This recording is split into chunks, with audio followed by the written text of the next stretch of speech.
दण्डवतुः वसुदेवसुतं देवं कंसचाणूरमर्दनं देवकी परमानन्दनं श्रीकृष्णं वन्दे जगद्गुरु श्रीकृष्णं वन्दे जगद्गुरुं सर्वज्ञ श्री चक्रधर स्वामी की जय। दंडवतुः। स्मरणविधी या निरूपणामध्ये आपण ऐकत आहोत की स्मरण केल्यानं काय काय होतं आणि स्मरण कोणाच्या हृदयामध्ये साठवलं जातं हे आपण ऐकत आहोत। तर यामध्ये ऐकत असताना आपण आता ऐकू की जो काही परमेश्वरचं स्मरण जे आहे ते कोणा पुरुषाला सामावलं जातं, कोणा पुरुषाकडून स्मरण होतं की असा विधी कोणा पुरुषाला साधतो बुवा की ज्याच्याकडं परमेश्वराचं स्मरण होतं त्याच्या हृदयामध्ये परमेश्वर सामावला जाईल। तर या ठिकाणी परमेश्वर सांगत असताना ज्यावेळेस खडकुलीला स्वामी होते त्यावेळेस तिथं सांगतायत की लाहिमभट नावाचा एक भक्त स्वामींच्या भेटीला आलेला आहे आणि भेटीला आल्यानंतर तो स्वामींना विचारतो आहे की जी आम्हाला काहीतरी निरूपण करा। त्यावेळेस स्वामी त्यांना सांगतात की बिड्यारावरी काही बिड्यार असे म्हणजे तुमच्या डोक्यावर तुम्ही प्रपंचामध्ये आहात आणि प्रपंचात असताना तुमच्यामध्ये डोक्यावर अनेक प्रकारचे विचाराचे बिड्यार आहे। म्हणजेच प्रपंचात जे काही तुमचं सुखदुःख विचारशक्ती आहे ते पहिलेच तुम्ही टेन्शनमध्ये आहात। आणि स्वामी म्हणतात आमचं जे काही शास्त्र आहे ते तुम्हाला कसं सांगावं। त्यावेळेस तो म्हणतो असू द्यावे काही हरकत नाही, परंतु स्वामी म्हणतात की ती व्यवस्था नाही आहे तशी, कारण प्रपंचातलं जे काही विचार आहेत प्रपंचाची जी काही मानसिक शक्ती आहे आपल्याकडं ती वेगळी केल्याशिवाय परमेश्वराचं ज्ञान वगैरे शास्त्र तिथं सामावलं जात नाही। मग त्यावेळेस आबाईता म्हणते ते कसं काय म्हणे। त्यावेळेस स्वामी आबाईसाला निमित्त करून सांगतात की ज्याच्या हृदयामध्ये तो अनंत परमेश्वर सामावला आहे तिथं अनेक न सामाय। अनेक न सामाय म्हणजे तिथं अनेक प्रकारचे प्रपंचातल्या गोष्टी सामावल्या जात नाही आणि ज्या ठिकाणी प्रपंचातल्या गोष्टी सामावल्या गेलेल्या आहेत तिथं तो परमेश्वर हृदयही सामावला जात नाही असं स्वामींचे तिथं म्हणणं आहे। म्हणून अनंत तिथं सामाय म्हणजे परमेश्वर ज्याच्या हृदयामध्ये सामावलेला आहे, परमेश्वराबद्दल त्याचा वेद आहे, बोध आहे, ज्ञान आहे आणि स्मरणाचं त्याचा जो विधी आहे तो करेक्ट आहे। म्हणजे परमेश्वर त्याचं स्मरण तो करू शकतो, त्याच्या हृदयामध्ये अंतःकरणामध्ये परमेश्वर सामावलेला आहे।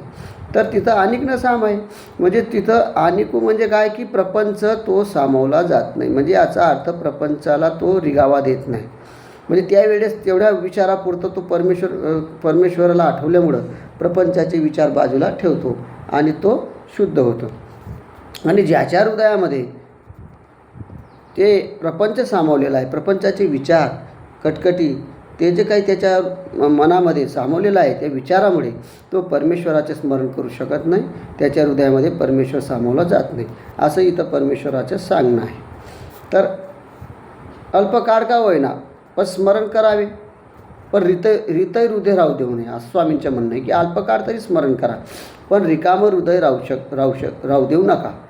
कारण का म्हणून मन जर रिकामं राहिलं तर काय होईल, तिथं अनेक प्रकारचे धर्माधिक संचरतात, अनेक प्रकारचे विचार तुमच्या हृदयामध्ये येतात, अनेक प्रकारचे मनामध्ये संकल्प विकल्प चालू होतो।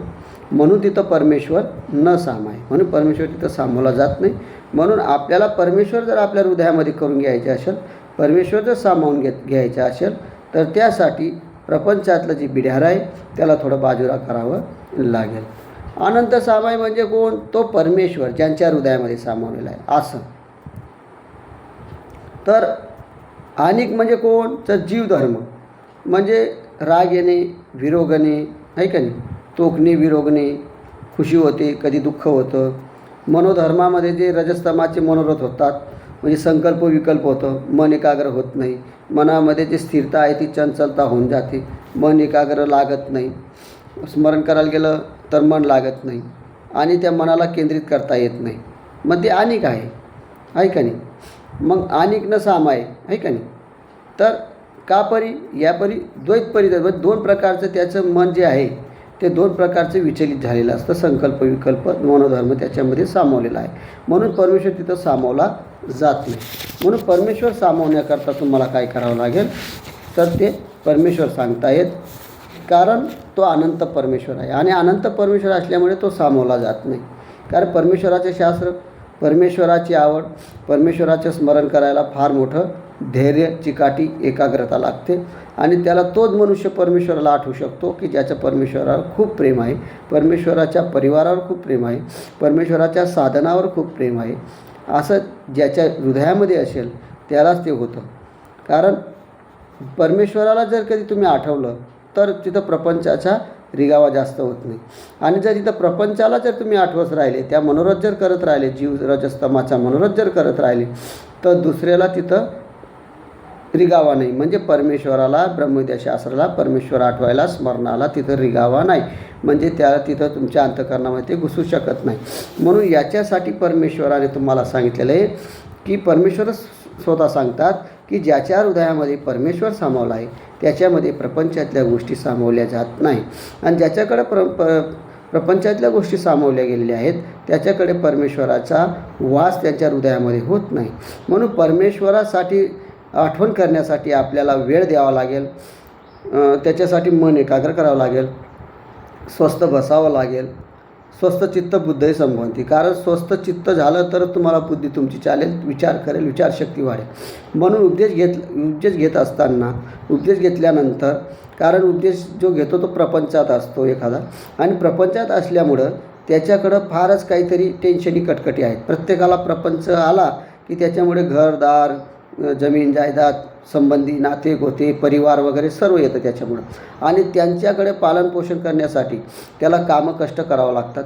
म्हणून सकाळी उठल्यापासून झोपेपर्यंत तो कामाला जात असतो आणि त्या कामामुळे अनेक प्रकारच्या संकटी येत असतात. त्याच्याकडं पैशाची कमतरता असते किंवा त्याच्याकडे धन दौलताची कमतरता असते आणि त्याच्यामुळं त्याला अनेक प्रकारच्या टेन्शनी व्यापार वाढत जातो, प्रपंचाचा व्यापार वाढतो आणि त्याच्यामुळं त्या ठिकाणी प्रपंचाचा व्यापार वाढल्यामुळे, तो प्रपंचात असल्यामुळं, तो संकटामध्ये असल्यामुळं त्यावेळेस त्याचं मन एकदम चंचल होऊन जातं. म्हणजे एकाग्र होत नाही, बुद्धी स्थिर राहत नाही आणि त्याच्यामुळं त्याला काही सुचत नाही आणि त्याच्यामुळे तो परमेश्वराचे स्मरण वगैरे काही करू शकत नाही.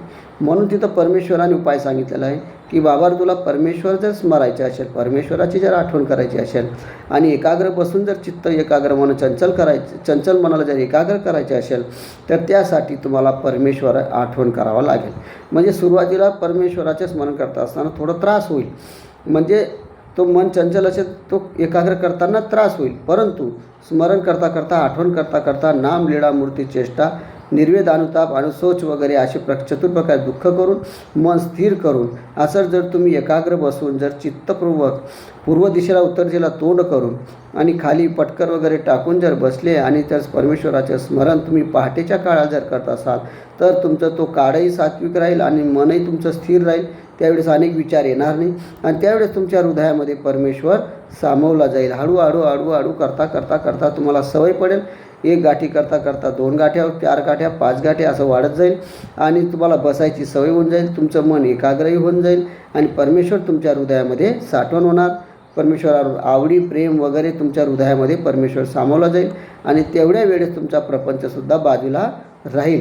प्रपंचाचे विचार बाजूला राहतील, मन एकाग्र होईल, विचार करण्याची शक्ती वाढेल आणि त्यावेळेस जर सतत तुम्ही परमेश्वराचे स्मरण करत राहिले तर परमेश्वरसुद्धा तुमच्या जे काही कटकटी असेल प्रपंचाच्या त्यावेळेस तुम्हाला विचारशक्ती येईल आणि त्याच्यावर तुम्ही ताबा मिळू शकणार आणि तिथं परमेश्वर सहकार्य देवताला लावून तुमच्या कर्माचा नाश करून त्या ठिकाणी तुम्हाला सहकार्य करतील.